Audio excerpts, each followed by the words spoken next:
Hey guys, how's it going? Welcome to another Elder Scrolls Online video. Today we've got three more topics. These topics are a lot more gameplay related than the other videos that I've done.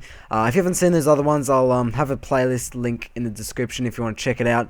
But yeah, today I've got three topics. That's loot, crafting, and weapon swapping. So obviously not too much information has been released about weapon swapping, but it's going to be a bit more of a discussion. The other ones I've got a lot of information for, and I'm just going to sort of talk about it, give my opinion, and hopefully you guys can pitch in as well. I wouldn't mind hearing what you guys think about these three things, because, loot and crafting are obviously quite important things in an MMO, and it was really good in Skyrim, I thought. But obviously they're going to have to transfer a lot of loot and crafting sort of things into the MMO, which hopefully turns out well. So yeah, let's go straight into loot. So first thing that's really awesome about loot in the Elder Scrolls Online is everyone gets their own personal loot. That means if you're in a party, or not even in a party, with five other guys, five random people in fact, could walk along and kill the same guy you're killing, and everyone's gonna get their own personal loot. There's no kill stealing. Everyone's gonna get loot and experience. Everyone's got their own, personal different loot. So basically everyone is going to get different loot to all your other friends. And basically means that if you've got something that someone else wants, you can obviously trade it. And it just means that you're not going to have issues with, greeding and needing and things like that, and basically stealing other people's loot.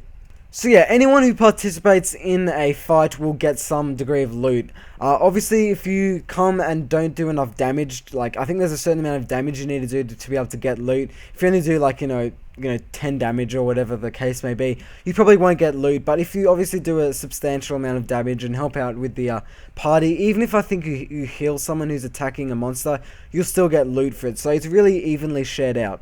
So pretty much you'll actually get rewarded for helping in this game, which is really good. I remember in World of Warcraft, if someone was dying from a monster, you didn't need to really care about him, because if you killed the monster, you weren't getting any loot, so it was in no benefit of yours to actually help him out. So the next thing about loot is finesse points. So you might not be entirely sure what finesse is, but basically finesse is sort of doing combos and using skill in combat, so maybe dodging and blocking and things like that. And doing other sort of things which, can help your team out or whatever.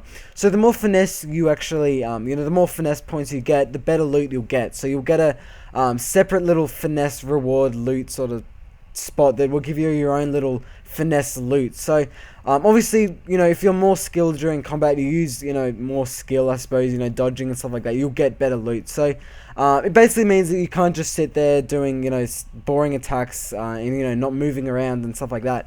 It just means that you'll get better loot if you're a better player. Now, as well as enemies, you can get loot from crates, barrels, and chests, which are obviously found throughout the world, and also you can harvest resources, and we'll get into that a bit later with crafting, but basically you can get loot in heaps of different ways. If you're just randomly going to some place that maybe you just wanted to explore, you can obviously easily find loot, and obviously you can steal loot from, houses and inns and stuff like that, which is really cool, and that was like that in Skyrim as well.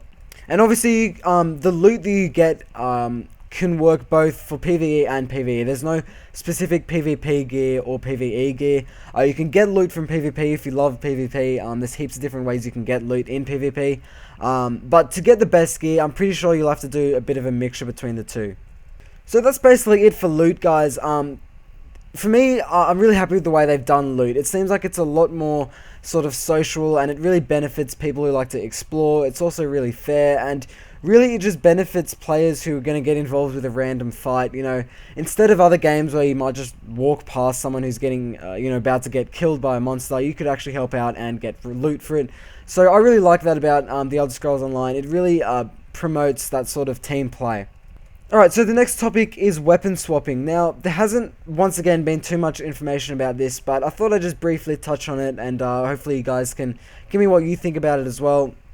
Basically, at level 15, you get this sort of ability to actively swap out weapons during combat. So, I'll get into that a bit later, but basically it means that before level 15, you have to use, one set of skills and one weapon. As you guys know, each weapon that you use, you can set different skills onto that weapon. So for example, if I had a sword, I could have, different skills on that sword, and then if I swapped out to a bow, I'd have a completely different set of skills, which is pretty obvious.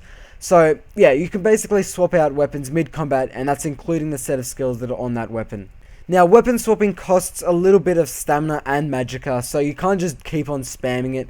But in the same way, if you use it tactically and if you have enough stamina and magicka, it could be a really big benefit to, know when to weapon swap and stuff like that. I can imagine in PvP that'll be a really important thing to do. And I just really think it's going to diversify combat a lot. In PvP in particular, when you're attacking someone, you might use an ability on your bow to slow them down. Sorry, on your sword to slow them down. Then you switch to your bow and go from distance and just pummel into them. So there's a lot of different things you can use in combat to do with weapon swapping that's going to give you an advantage.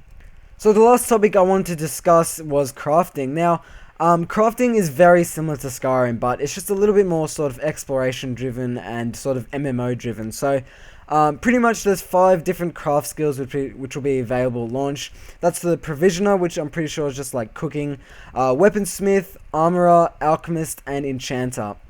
Now, all 5 of these will be available to all players. You can choose whichever ones you want. In fact, you can do all of them if you want. And there's obviously big benefits in choosing each one of them.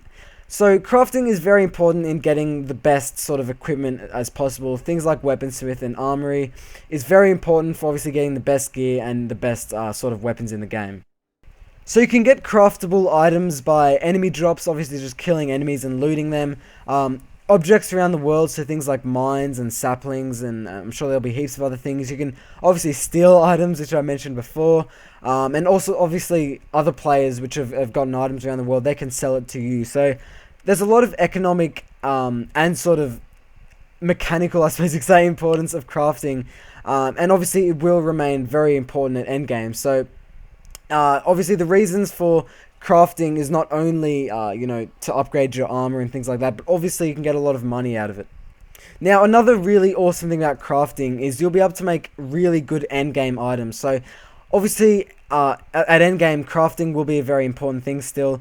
You'll be able to make really powerful items, and obviously there's a system in place to sort of prevent, mass production of legendary items, like crazy items, but obviously you can still make pretty awesome items just through crafting. Now, there's a lot of experimentation with crafting. Obviously, you have to learn how to craft, and it takes a while in the game, but you can really experiment with different items that you get. You can put random items in like a forge, and it can sort of see what it gets. So, there's a lot of experimentation, and obviously, a lot of players won't get it right at the start, but obviously, as time goes on, it'll be a lot more easy to understand. Now, besides all the items you can get from crafting, like food and armor and weapons and things like that, you also earn crafting points, and you can basically distribute these between one of the 5 different crafting skills. So, obviously that'll help you become a better crafter, whatever you've chosen to do. So, to get better at crafting, basically you need to craft. So, crafting can basically be done at special stations around the world. Obviously, blacksmithing uses an anvil and forge. Alchemy requires an alchemist's lab, I believe. Enchanting uses an enchanter's table, and cooking uses a cook fire or a kitchen. So obviously, you won't just randomly be able to do it. You actually have to find a spot. I'm not sure if you'll just be able to go into an inn and use like one of their cook fires or whatever, but I really hope you can, because it really will add a lot of sort of exploration, and I don't know, I just like to sort of do things on the go. So just to sum up what I've said about crafting, there's 5 different crafting skills. You can get items from it. You can also get a lot of money from it. And you can do a lot of other things with it, like cooking and stuff like that is really beneficial. And that's pretty much it, guys. There's a lot of cool things that I'm excited to do with crafting.